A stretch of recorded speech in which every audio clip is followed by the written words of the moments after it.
Okay, hello everyone. Welcome. I'm Kelly Lynn Adams, and I am so excited for today. I get to speak with Kate Northrup. This woman is not only a powerhouse, she has been a friend and a mentor to me, and she is beyond motivating. She's fun, she's authentic, she's lovable, and she's uber smart. I love this woman. So a little bit more about Kate if you don't know who Kate Northrup is. She is a professional freedom seeker and creative entrepreneur. She created financial freedom for herself at age 28 through building a team of more than 3,000 wellness entrepreneurs in the network marketing industry. I love network marketing industry. We'll talk about that more. Kate is also the best-selling author of Money, a Love Story. Woo! You have to get it. It is a love story, untangle your financial woes and create the life you really want, which was published by Hay House. Her philosophy is that if you free yourself financially, you can be more fully present to your purpose on the planet, and she's committed to empowering as many people as possible to have the ultimate luxury in life, which is choice. Kate has been featured on the Today Show, Yahoo Finance, Women's Health, Glamour, The Huffington Post, Red, and more. Kate has also spoken to audiences of thousands with Hay House, Wonderlust, Usana Health Sciences, and more. She continues to mentor entrepreneurs through her network marketing team, the Freedom Family. So Kate, thank you so much and welcome. I am so honored to be talking to you. Thanks for having me. So I absolutely love this book, okay? So I just want you to kind of tell us what was your money story growing up and what inspired you to write this book? Great question. So my money story growing up, I actually always was pretty good with money growing up. I started my first business when I was 7 with my sister, and I just loved making money. I was totally the girl who had the babysitting business and the dog walking business, and I was like always the top seller for our school's fundraisers, whether we were selling magazines or oranges or whatever it was. And then I went, when my parents got divorced, both my parents are doctors, and I saw them both make really good money but have no freedom. So I really saw that it was like you could have freedom or you could have money. And I knew from reading Robert Kiyosaki's book, Rich Dad, Poor Dad, that it was possible to have both, and I wanted both. I wanted freedom, honestly, more than money, but ideally both. And so I kind of made a commitment to myself at the age of 18 when I started my network marketing business with USANA to create financial freedom by the age of 28. And by the age of 30, because I wanted to be able to stay home with my kids, and you know how we are with our stupid timelines, and it was like, well, I'll have kids after I'm So I achieved that goal, but the road was far more winding than I ever possibly imagined, and I ended up moving to New York City when I was 22. I graduated from Brown University and didn't have to get a job because I had built my network marketing business big enough. However, New York is an extremely expensive place, and I was totally unconscious about my spending because even though I'd paid for my rent and my books and all my food in college, that's a lot less expensive than living in New York City. So I didn't adjust my lifestyle at all. And as a result, I pretty soon got myself into $20,000 worth of credit card debt. And every time I grew my income, my expenses went up even higher. And I realized over time, and we can talk more about this maybe, but I realized over time that my lack of financial awareness was a direct line to keeping myself small and playing smaller than I could. And it was a way I was turning down my volume because ultimately I was just scared. Mm-hmm. No, and that's great because what I love about this book is you're coming from a place like anyone can read this, whether you're in, $20,000 of debt, whether you're making good money, like you were making good money, but your expenses were high. I know myself, I got into $40,000 of debt. And I'm like, how did that happen? Like it just kind of comes. And what I love about the book is that anyone at any stage, whatever their money conversation is, you have something to help. And you really teach it without shame or blame or anything like that. And it's just so refreshing because sometimes when we talk about money, a lot of stuff comes up. It's so emotional. And one of the things that drives me nuts about the personal finance industry is the degree of shame and finger wagging. And our culture has this thing about, if we make ourselves feel bad enough, then maybe we'll change. But it doesn't work that way. Sustainable change comes from love and compassion. It does not come from beating ourselves up. If beating ourselves up worked, everybody would have 6 figures in their bank account and flat abs. I mean, that would just, but it doesn't work that way. Love is the way. And when it comes to money, I don't think anybody associates love with it, but money is just a stand-in for what we value. So if we want to make more money and have a better relationship with our money, we have to not only add more value in the world, but also value ourselves more, because nobody will value us more than we value ourselves. And we get paid in exchange for the value we're providing. And if we're not valuing ourselves, we're not going to get out there and put our best stuff into the world. And I had a very personal experience with that. Being in a business partnership with my mom, I had the volume turned down on my voice, on my creative expression. And when I untangled that, my income went up dramatically because I was showing up way more in the world. That's great. And I think I like how you say you're showing up, like you were showing up, but you were, because I think it's kind of like a self-worth conversation for women. It's like, oh, especially for entrepreneurs or any woman, even if you're not in business, it's kind of like, am I worth it? Or like you said, you started showing up and you kind of claimed it. And I think for especially women entrepreneurs, that's hard, especially like, how do I charge? What do I, am I feeling guilty about how much money they do make or don't make? So it's a lot. So how did you come to the realization of like stepping out and like owning that self-worth conversation with yourself? Well, it was definitely a process, but there was one particular moment, which is when I was on an airplane writing in my journal, and it was while I was in debt, but I was sort of taking some steps to get conscious about it and to really look into what that was about and how I could pay it off. And I was writing in my journal, and basically, as I was writing, I had this realization that, just like what I said, my tendency to overspend and be unconscious about my money was related to my tendency to play smaller than I was capable of. And I'll say, that's actually a tendency in myself that I'm still grappling with. I think that evolution is like an upward spiral. So we're always learning the same lessons, just like at a higher level. So, I just had that realization. And up until that point, I was kind of like, well, my debt is just because I spend too much. And I don't know, I didn't really have more thought about it than that. And when I realized it was a way I was keeping myself small, then it felt way more important to do something about it, because it was like I had something I could sink my teeth into. Before then, it was just kind of like, so I paid a little extra interest or I don't. It didn't feel like I had a major stake in the game. But when it became about self-worth, it became really important.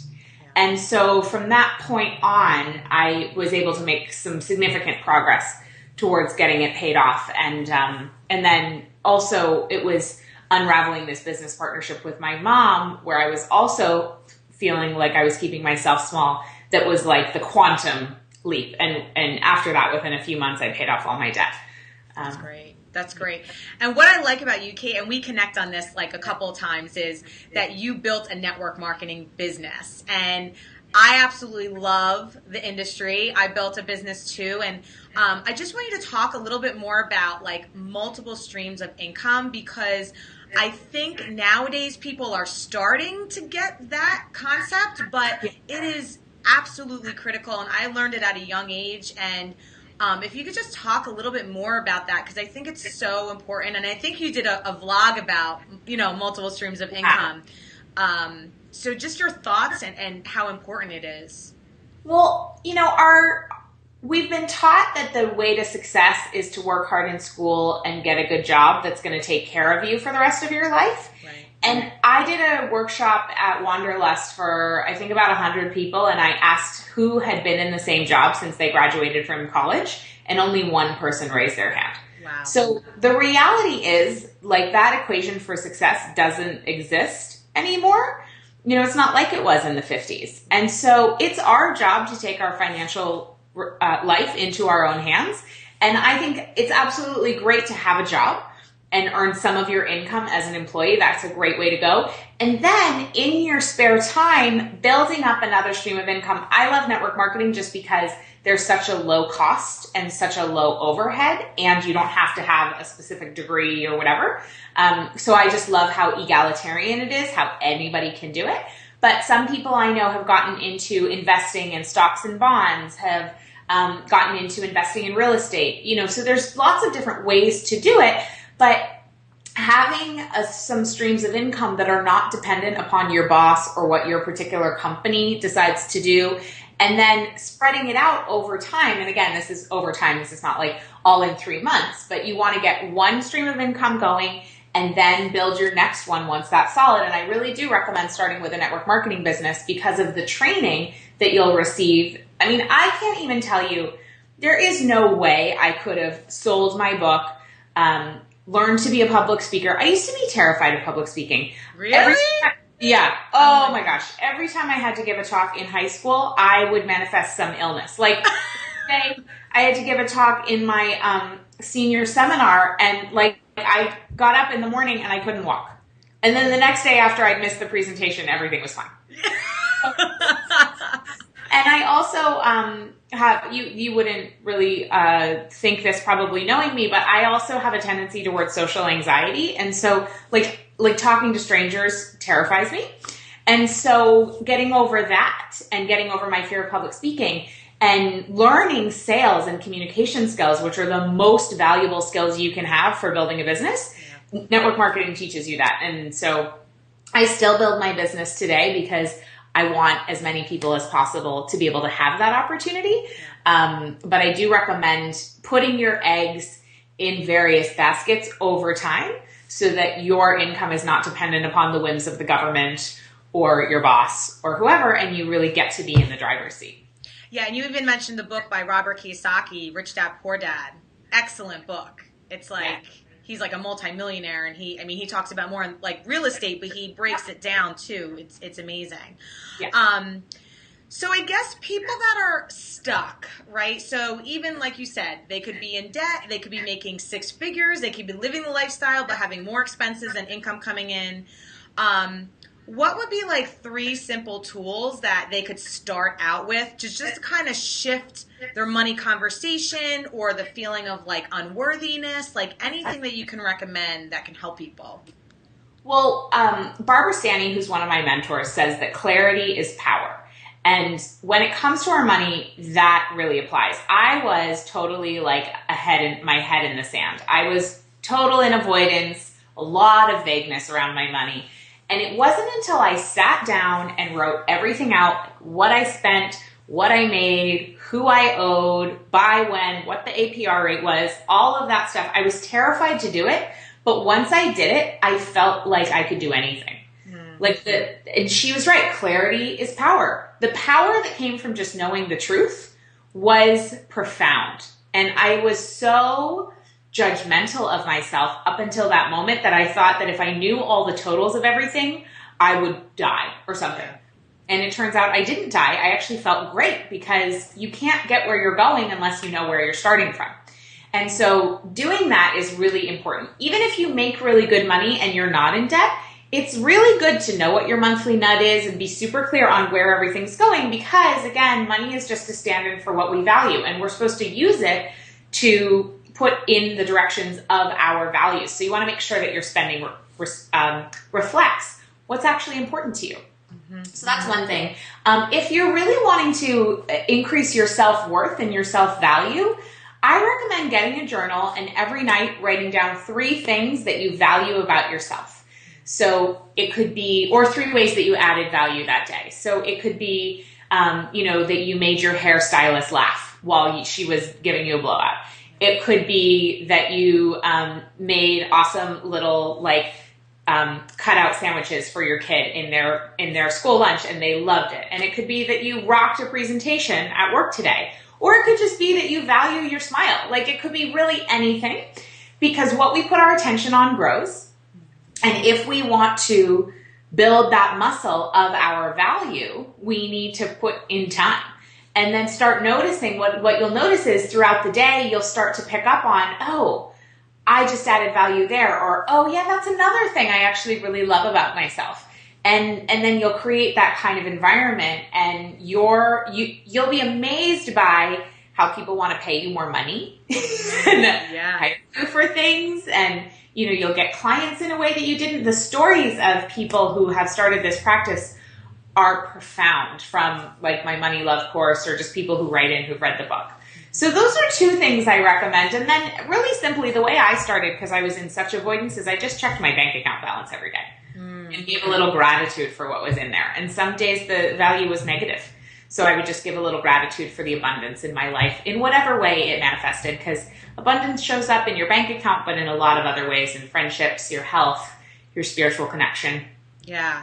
That's why I love this book and just how you're teaching it, because like I said, it's you're not bringing shame or blame or anything, but you're absolutely right. Like, you have to treat it with love, because it's really like an internal conversation you're having with yourself. And like you said, money is just something that is there, and it's where we put our values and where we spend it and where we pay attention to it. So that's why I think what you're doing is so different from what the money investors and all these money people out there, experts they're talking about. What I want to touch upon too, because I feel like everything's connected, and I would love for you to share kind of your story of how you met your man and just how kind of did that play like a big impact too, and does that like in your money conversations? It does, and that's something I think I'm still kind of chewing on. But from watching my parents go through a divorce, what happened is my mom kind of like, as my mom's career began to take off, for whatever reason with my parents' dynamic, neither of them was wrong, but that really, like, just as my mom's career started to take off in a big way, my parents got divorced. So I had this belief that you can either have love and partnership, or you can be successful, and that you can't have both at the same time. And it was funny, even one night before I left New York City, because I left New York in 2011, I decided to sell the apartment that I lived in with my mom. Not with my mom, it was my mom's apartment. I lived there by myself. I basically was like, you're selling this apartment. I'm not going to live here anymore. And sold or gave away all of my stuff, and then bought a Prius and took off on this road trip. And I invited this random guy. I was a random guy at the time. Like, we had hung out 2 times, named Mike, on this road trip, but just for 5 days.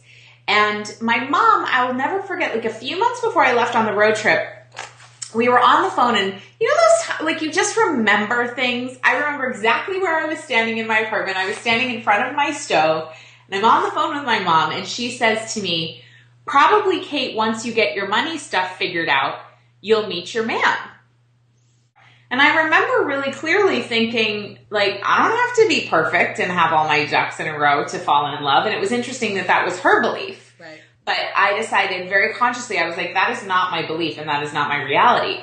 So when Mike and I started our road trip, it was very, like, I don't know what I was thinking. Thank God I didn't think it through. I was like, what am I doing inviting? I mean, he was beyond some random guy. And so there we were, and we ended up falling in love, and he did not leave the road trip after 5 days. We ended up being on this road trip for 10 months together.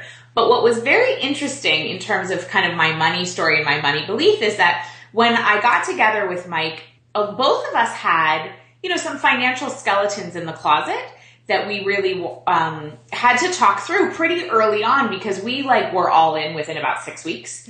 So we just told each other everything from our financial past, which was really scary and so vulnerable, but I think has been a super strong foundation for our relationship. And as a result of being with Mike, I mean, I can't say it's as a result, but during the time of being with him, we have both just become more and more and more successful financially.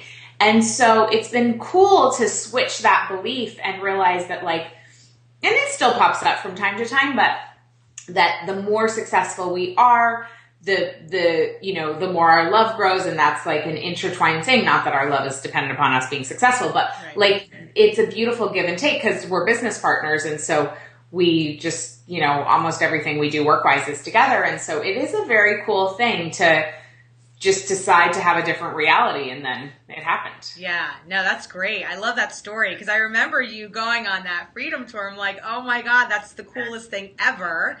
And you met him and he stayed along with the trip, Yeah. which is amazing. Yeah. I like what you said when your mom had said, oh, get your money stuff straightened out. And you're like, I don't have to be perfect. So I guess for those like single people out there that, are trying to find the one, or they're dating and maybe their money story is a mess too, what would you say to them, or what advice would you give them?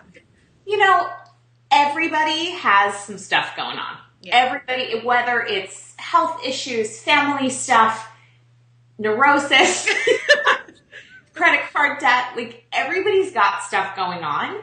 And so I think finding somebody who will love you no matter what is what's important, but you have to be that person first. And so a big piece of my journey with debt was forgiving myself for screwing up. Like I really viewed it as I fucked up. Yeah. I'm wrong. And I had to, before I paid off that debt, I had to begin to switch my perspective and just say, you know what?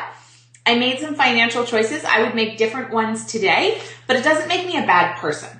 And I think that transition was what began to allow me to not only pay off the debt, but also find a great guy to fall in love with. Because the more we're beating ourselves up again, it comes back to self-love, which is, it's not about money or anything ever. It's always about loving yourself more.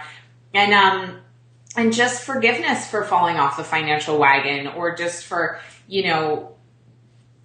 not asking for the raise when you should have, or whatever. And everybody's going to have stuff. So the sooner you can find out what your partner's stuff is, and the sooner you can reveal what yours is, the better. Because I just think that showing our cards up front is a really good idea. I mean, you don't want to say everything on the first date because then you'll sound like a crazy person.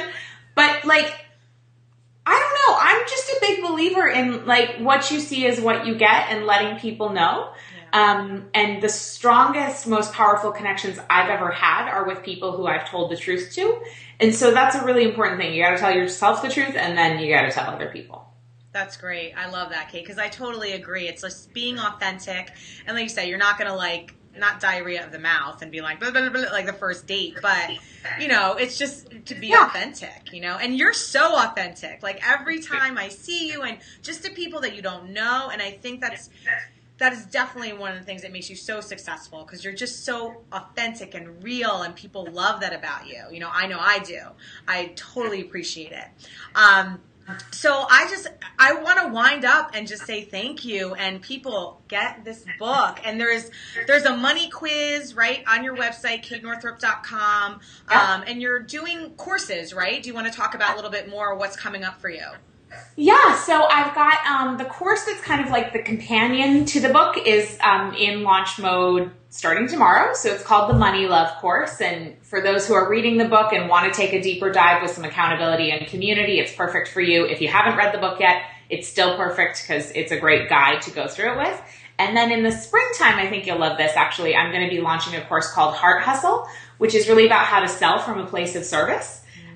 So it'll be great for people in the network marketing industry, great for coaches, really great for anybody who finds themselves selling anything, which is everybody. So, but that's further on down the line. Awesome. Kate, thank you so much for your time and your wisdom. I love talking to you. I'm sure everyone is going to enjoy this and take away the nuggets. Get the book. It is jammed packed with information. I love it. Absolutely. And I just want to say thank you so much. Visit her website. She has so many goodies on there too. I love your vlogs. Like every week you do them. So katenorthrup.com, and just want to say thank you. Thank you. All right, everyone. We'll see you later. Bye.